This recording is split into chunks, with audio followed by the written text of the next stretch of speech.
आज के बाद जिसको ही लड़की की जरूरत है वो अपने पास रखे इसे। हमरे सामने ईद दिखनी नहीं चाहिए।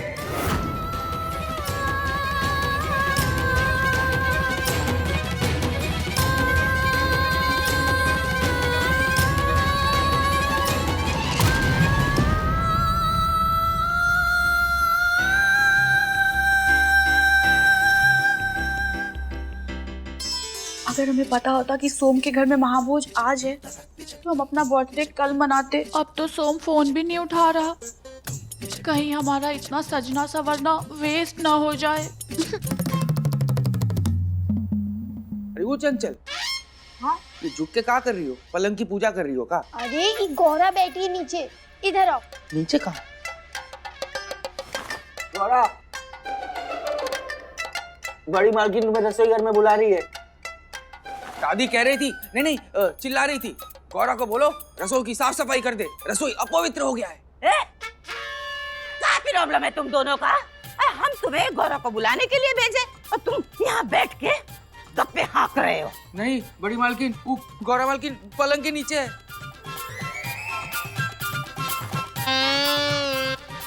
गौरा, कहाँ बिल्ली की तरह पलंग के नीचे छुपी बैठी हो? चल बाहर आओ।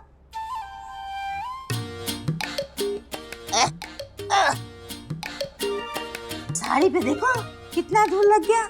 हाँ बड़ी मालकिन, हम तो गौरा मालकिन को कहे थे कि बाहर आ जाओ। हमारा ये मतलब नहीं है, हम ही कह रहे हैं कि पलंग के नीचे बहुत ही धूल है, ढंग से सफाई भी नहीं तुम तो कर पाती हो, जब देखो शक्लें बनाती हो। चलो जाओ अब रसोई में जाके काम देखो, हम अभी आते हैं। जी बड़ी मालकिन। काम करो। अब रोने से क्या होगा? हाँ दादी, हम काहे महाभोज के भोजन में हड्डी डालेंगे? आप समझिए ना। हम समझते हैं। वो देखो अब गलती तो हुई है ना, ब्राह्मणों का ऐसे रूठ के घर से चला जाना शुभ संकेत नहीं समझा जाता। दादी, हम जाकर सब ब्राह्मणों से माफी मांगेंगे, उन्हें मनाकर लाएंगे वापस। ठीक है, पहले खुद को अच्छे से धो डालो, फिर गंगा जल से रसोई को अच्छे से धो डालो, उसके बाद जो तुम्हारा दिल करे ना वो करना। ठीक है दादी, अब हम पहले रसोई घर को गंगा जल से धो देते हैं।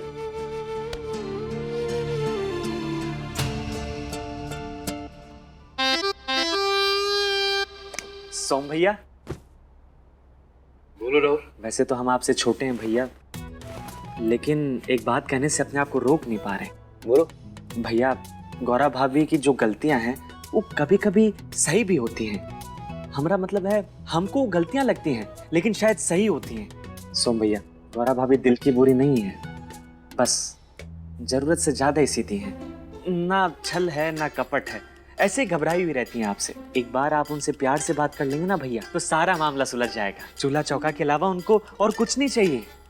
गौरा भाभी गरीब घर से है ना, इसलिए यहाँ अपना तालमेल नहीं बिठा पा रही हैं, लेकिन नानी की और मम्मी की पसंद भी तो है। अब क्या ही कर सकते हैं, अब रिश्ता जोड़ा है तो आप एक बार उनसे बात करके अगर कोशिश कर सकते हैं उन्हें समझने की तो अच्छा रहेगा। क्या लगता है, हम सही कह रहे हैं ना? एकदम सही। बहुत जल्द ये किस्सा खत्म होगा और हमारी जिंदगी लाइन पे आएगी। बस हमको आपसे यही उम्मीद थी। हम तो बस यही चाहते हैं कि गौरा भाभी और आप हमेशा खुश रहें, कोई और इस बात का फायदा ना उठा पाए। बस अब हम चलते हैं। चंचल, परदेसी, जब तक गौरा रसोई धो रही है तुम दोनों एक काम करो। चंचल, हमारा कमरा साफ कर दो और परदेसी बाहर से हमारे लिए बढ़िया सी चाय ले आओ। जाओ। जी बुआ मालकिन, अभी लाते हैं। क्या हुआ? तुमने ये परदेसी और चंचल को काहे भगा दिया? अम्मा, तुम तो हमारी आदत जानती हो कि हम गरीब लोगों की आदत अच्छे से जानते हैं। इन गौरा को ज्यादा सुख सुविधा ना दी जाए तो ये हमारे लिए अच्छा है। इंसान को ज्यादा सुख सुविधा मिल जाती है तो वो आलसी बन जाता है। ये बात तो सही है। खुद को ही देख लो, मतलब जब तुम अपने घर में रहती थी तो कभी कभार अपने ये प्यारे हाथों से चाय बना के हमें पिला देती थी, पर अब तो एक गिलास पानी पिलाने में भी तुम्हें ड्रामा करना पड़ता है। देखा अम्मा, आके तुम भी समझ गई बात को। अच्छी बात बताया हम तुम्हें। अरे हमें नहीं लगता ये गोरा ने महाभोज के खाने में हड्डी डाली होगी। के बाबूजी दूसरों के घरों में जाके पूजा पाठ करते हैं। अब इतने संस्कार और डर तो इसके मन में हो गए ना कि पूजा पाठ में का शामिल करना चाहिए का नहीं करना चाहिए। माँ हम तो पहले से कह रहे थे ये सब काम भाभी के भूत ने किया है। हाँ कभी कभी ना हमें भी यही लगता है घर में भूत तो है रेखा बहू का। तू का घर भेज देंगी का?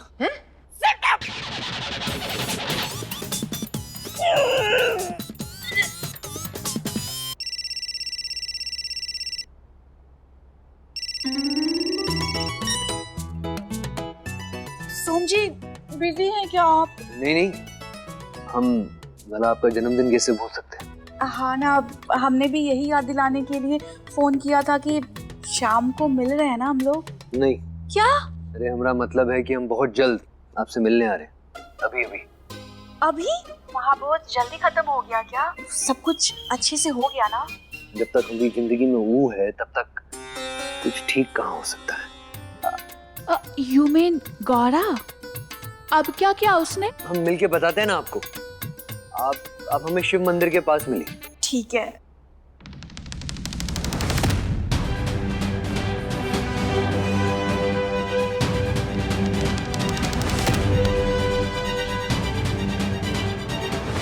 शिव मंदिर।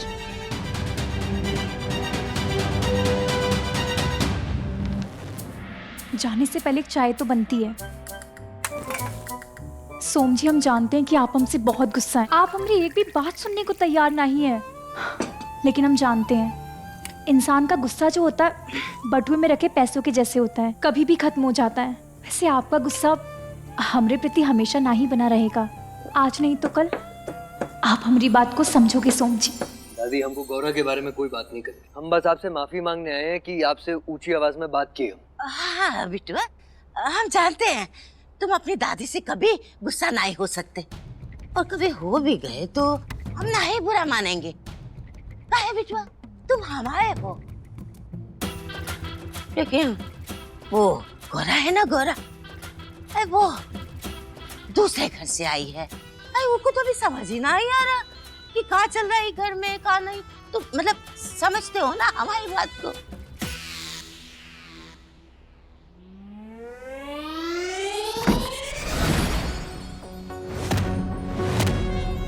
सासू माँ आप यहाँ भी? तुम्हें क्या लगता है कि इतना कांड करने के बाद सोम तुम्हें माफ कर देगा? सासू माँ हमारे बाबूजी कहते हैं सच कभी पराजित नहीं होता है। हाँ को जीतने में थोड़ा टेम जरूर लगता है। अरे ये बात तो हम भी तुमसे कह रहे हैं। आज नहीं तो कल सोम का ब्याह हमारी पसंद की लड़की से होगा, और तुमको बहुत जल्दी सोम की जिंदगी से जाना होगा। और ये तुम्हारा सच है। और सासू माँ सच ये है कि आपने जो भी महाभोज में किया वो बिल्कुल गलत था और सारा इल्जाम हम पे आ गया। आपको मोक्ष मिलना ही चाहिए, वरना फ्रिज में रहने के बाद भी आपका गुस्सा कभी ठंडा नहीं होगा।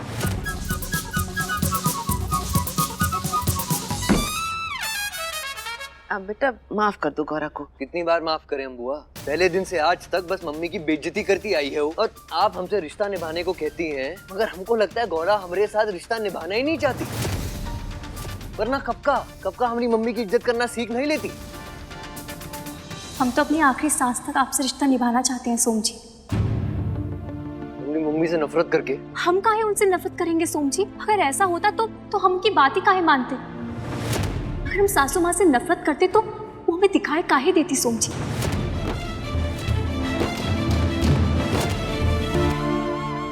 देखा इसमें मैन्युफैक्चरिंग डिफेक्ट है। दिमाग खराब हो जाता है, कुछ नहीं हो सकता है इसका। बस इसकी बातें सुन के हम सबका सर दर्द होने लगेगा। अच्छा ये लीजिए, आप चाय पीजिए, अदरक वाली चाय बनाइए, आपका सर दर्द एकदम ही ठीक हो जाएगा।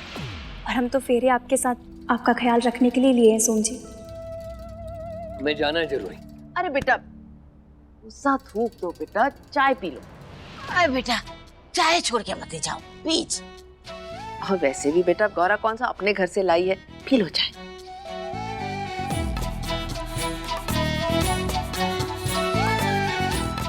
चाय अच्छी है ना सोम जी? हाँ बेटा, बहुत बढ़िया है। अब जाओ अपना काम देखो, जाओ। जी बुआ जी। पता नहीं कौन मिट्टी से बनी है ये लड़की। बता रहे हैं ज्यादा दिन बर्दाश्त नहीं कर सकते इसको। सोम जी, आप हमारे ऊपर कितना भी गुस्सा कर लीजिए, हम सब बर्दाश्त करेंगे, क्योंकि हमें आपका दिल जीतना है।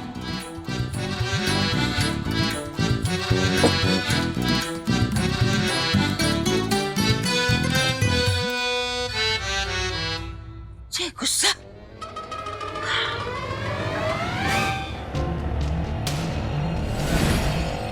भैया थोड़ा जल्दी चलिए ना, वो गाड़ी का पीछा कीजिए। ये चौथी पास कहाँ जा रही है? चलो इसी बहाने मुफ्त की सवारी कर लेते हैं।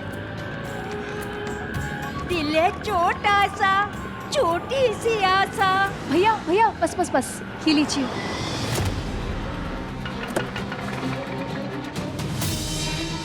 भैया ये लीजिए।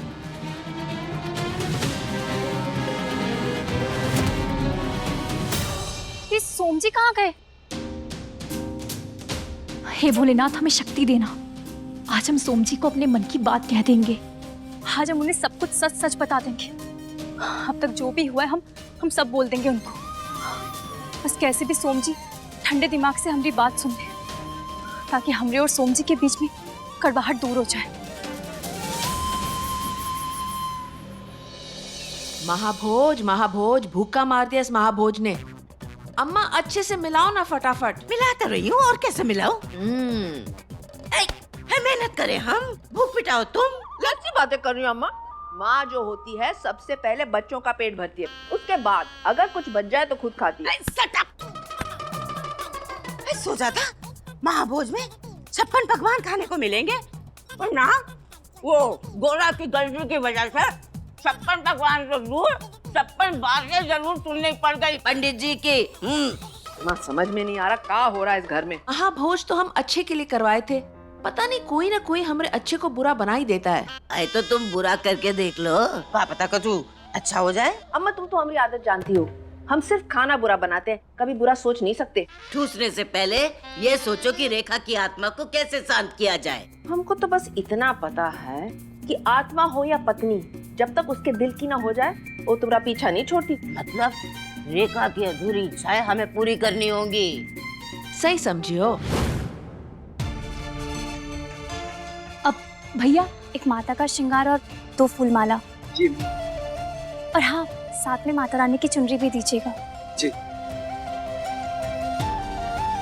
भैया सुनिए ना, इस साल कितने का है? 200 का।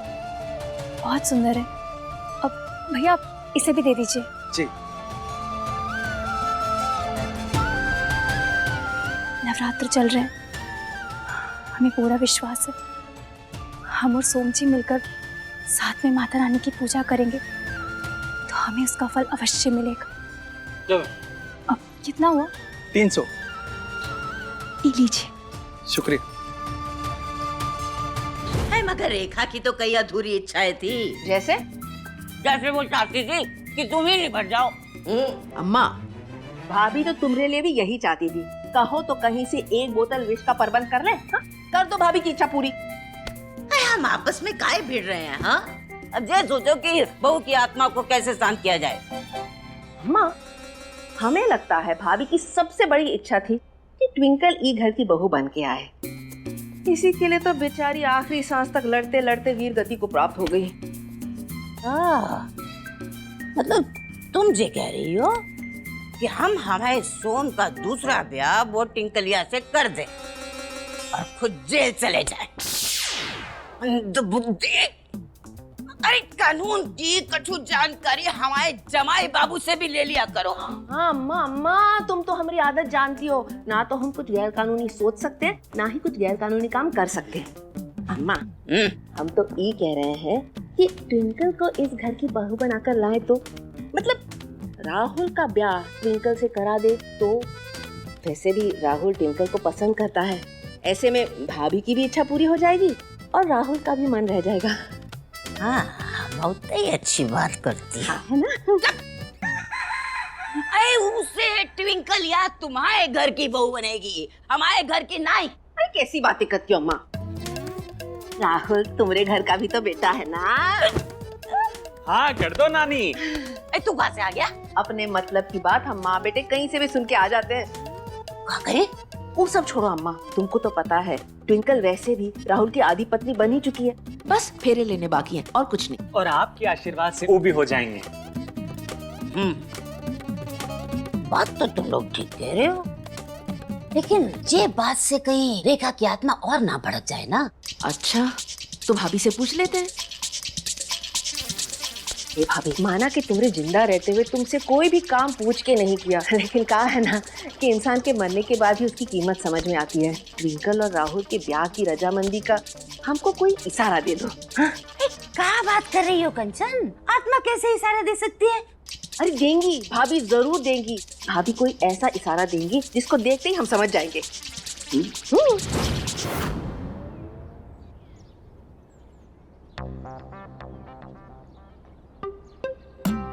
सोम जी, हमारा दिल तब से बेचैन हो रहा है ये जानने के लिए कि ऐसा क्या हुआ है महाभोज में। क्या किया उस गौरा ने? हम तो मम्मी जी के लिए। बस ट्विंकल जी, हम लोग मंदिर आए हैं, पहले महादेव के दर्शन कर लेते हैं। सब बातें होती रहेंगी, पर happy birthday. Thank you so much. और हमारा गिफ्ट कहाँ है? ऐसा गिफ्ट लाए हैं आपके लिए कि खुशी के मारे नाच उठेंगे। ऐसा क्या लेके आए आप हमारे लिए? लाए हैं, दिखाते हैं। आइए पहले अंदर तो आइए।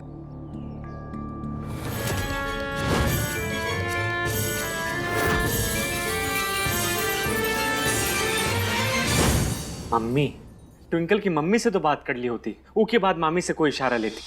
अब देखना, हमरे और ट्विंकल के ब्याह के बीच में मामी कोई ना कोई तांडव जरूर करेंगी। अरे आग आग लगा देंगे इन साड़ियों को।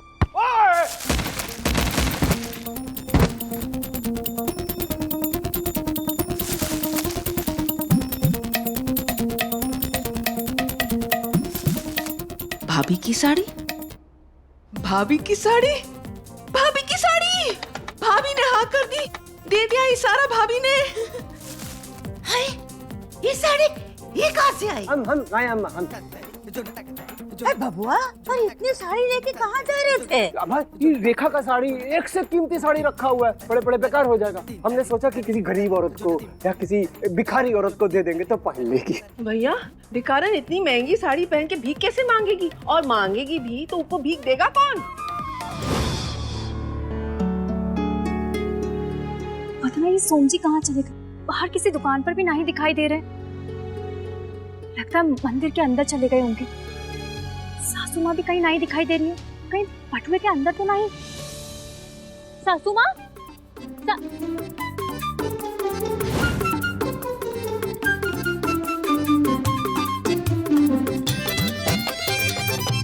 कंचन माँ, इतनी साड़ी को जे घर में सजा के रखने का कौनो फायदा नहीं है, जो इनको पहनने वाला ही ना हो कोई। क्या है? राहुल की दुल्हन पहनेगी साड़ी। देखो ना अम्मा, अभी अभी हम भाभी से राहुल के ब्याह के लिए रजामंदी मांगे और तभी ये साड़ी उधर से यहाँ आ गई। चाहे भैया लेके आए, पर आई तो सही। ये कोई साधारण बात नहीं है। एक मिनट, रेखा, साड़ी, इशारा, ये सब क्या बोल रही हो कंचन? भैया, हम सोच रहे हैं कि राहुल का ब्याह ट्विंकल से करा दें। भाभी की बहुत इच्छा थी ट्विंकल ई घर में बहू बन के आए, इसलिए हम भाभी की रजामंदी मांगे थे। और तभी देखो ना, ये साड़ी आ गई। बताओ इसका क्या मतलब हुआ? ई के वहाँ हम गिरते गिरते बच गए, लेकिन साड़ी को गिरने से नहीं बचा पाए और वो फिसल के तुम्हारे पास आ गई। ई है मतलब। मामा जी, आप मम्मी का इमोशन समझ नहीं रहे हैं। नहीं समझ रहे नानी, हाँ, मम्मी सही कह रही है। मम्मी के हाथ में जो साड़ी है वो मामी अपनी बहू मतलब हमारी बीवी के लिए पसंद की है। धन्यवाद भाभी, धन्यवाद। राहुल और ट्विंकल के ब्याह को अपनी स्वीकृति देने के लिए धन्यवाद। सही जगह पर आई हो बेटी।